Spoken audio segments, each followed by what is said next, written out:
Hi everyone. Today I want to talk about the truth. And what is it these days? Does anybody even know? The truth used to be so easy to spot, genuine or factual, but today it just feels so muddy and nobody seems to really know what the truth is. So if you play along here for a little bit, I'm going to try to clear it up. But first, I'd ask you to open your mind a little bit. As the saying goes, the mind is like a parachute. It works better when it's open. So with that said, let's move forward.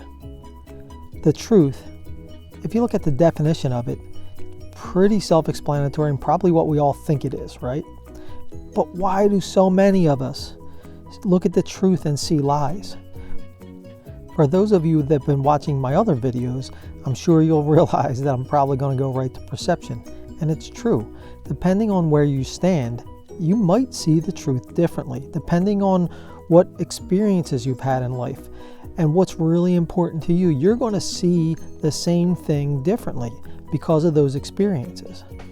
But I think really where it gets muddy these days is when we look at our politics and the truth just seems to be melting away in front of us and nobody really knows what the truth is. It's because it's not the truth. It's opinion. And this is really the meat of this. Opinion is more judgment-based. Opinion is not necessarily based on fact or knowledge. It is based on beliefs or views, and it's an estimation of the value of someone or something based on those judgments and views. So I don't care if you like CNN or Fox. The news today is different.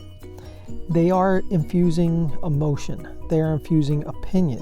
And what's bad news on one station is reported as good news on another. It just doesn't seem to make any sense. But if you really take the time to understand, they're muddying the water to make it seem deep. And there's a reason for this, which I'll explain in a minute. But as we try to get our balance between what's true and what's false, we've all got to know the difference between truth and opinion. Now, truth sometimes is disguised as something else, but it's always the truth. The truth is just the truth. And the reason these businesses, which the news media is now, does this is because they rely 100% on advertising dollars. So these advertising plans create goals for them that they have to reach by keeping your interest and making things intriguing.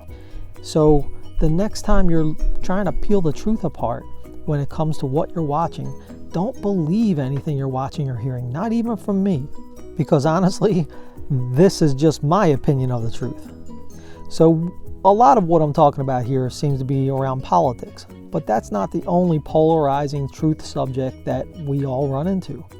So religion's another one.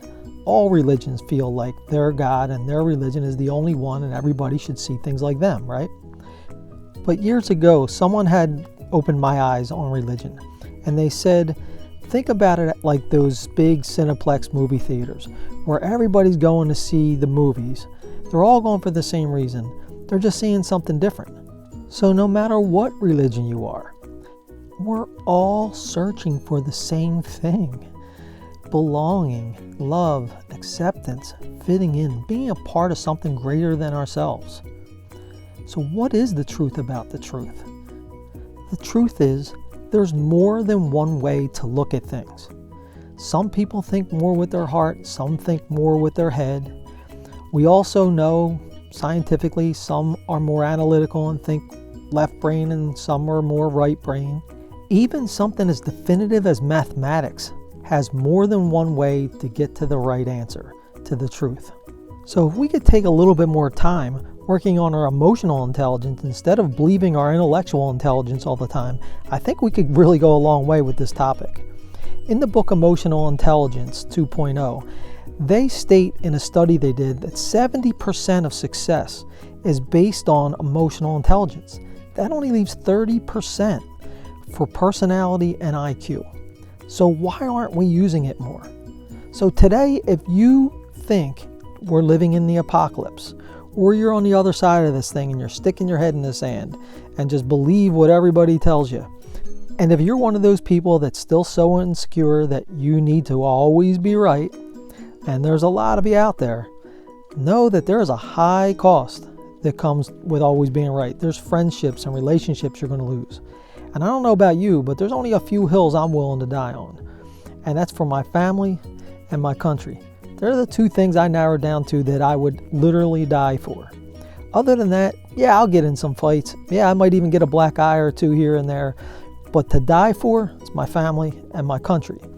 So think about what you're willing to die for. And the next time you have some silly argument with somebody about crap that's going on today, is it a relationship you're willing to jeopardize over that? Because honestly, the truth is the truth, even if no one else believes it. And a lie is still a lie, even if everyone believes it. And the world is changed by your example, not your opinion. And remember, things only have the meaning you give them. Your reality is yours. But your opinion is not everyone else's reality. Thank you very much for listening. Please be kind to each other.